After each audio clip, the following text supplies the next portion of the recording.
You found the podcast, Go Beyond the Brief, where we take a deep dive into the societal currents shaping our lives.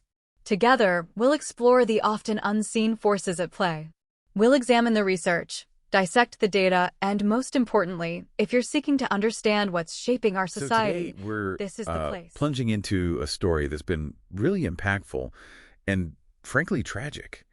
It's the recent federal charges filed in the death of actor Matthew Perry. That's right. Our mission here really is to try and unravel this incredibly complex clandestine network that supplied him with illicit ketamine. Yeah. Which, as we know, led to his passing back on October 28th, 2023. The cause was cited as the acute effects of ketamine. And what's really striking here, I think, is that this wasn't just some simple, isolated thing. This unfolded as a really meticulous multi-agency investigation. You had the LAPD involved, the DEA, Right. and even the U.S. Postal Inspection Service, which tells you something right there. Yeah, that's interesting. They were all working together to basically peel back the layers on what turned out to be a pretty broad underground criminal network. And the people charged, I mean, it's quite a list. 5 individuals, you've got 2 physicians, Perry's own personal assistant, an acquaintance, and then like a high-level drug dealer. It's a very diverse group. It really is. Yeah. From an investigative angle, does having such a varied group, does that make it harder to piece together? Or maybe easier in some ways? Well, it often makes it more complex initially, yeah. But it also kind of reveals how, pervasive these networks can become.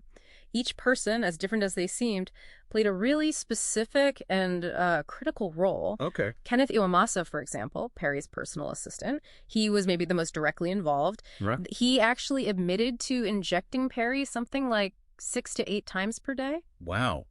6 to 8 times. Yeah. And the chilling part, he said he was taught how to do these injections by Dr. Salvador Plasencia, one of the physicians charged, known as Dr. P, apparently. So the doctor taught the assistant how to administer the ketamine. That's what Iwamasa stated, yes. Yeah. And that sheer volume Perry was consuming is just a stark illustration of how addiction can escalate. Absolutely. So, okay, we have these key players. Their roles are kind of outlined. Mm-hmm. How did their actions actually, come together to form the supply network getting to Perry? Right. The investigation found, 2 different supply chains, both ending up at his home, Well, which suggests, like you said, his demand was really increasing. exactly. 2 distinct chains. The first one seems to have started with Dr. Mark Chavez. He's a physician down in San Diego. Okay. He was apparently diverting ketamine from his own practice and even getting more using fraudulent prescriptions. Wow. He then sold this diverted ketamine to the other doctor, Dr. Plasencia, Dr. P. Got it. And Plasencia then supplied it to Perry through the assistant, Iwamasa.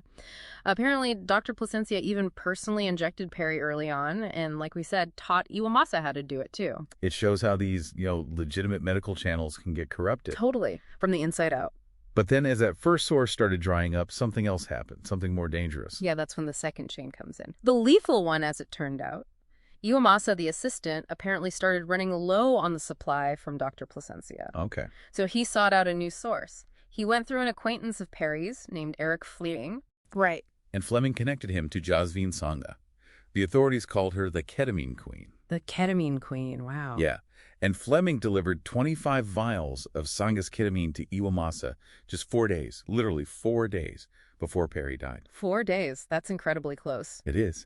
And Iwamasa himself admitted to injecting Perry with at least 3 shots of that ketamine, Sangha's ketamine, on the actual day he died. So that timeline directly links Sangha's supply to the fatal dose. It draws a very stark line. yes. So, legally speaking, how did this resolve? I saw all 5 defendants pleading guilty. They avoided a trial. That's right. Was that expected, given the complexity? Or does a plea sometimes leave questions unanswered? Well, a plea agreement, especially across the board like this, often means the evidence was pretty overwhelming. The key thing here is that this was pursued as a federal case. Right. And they leveraged these drug-induced homicide laws.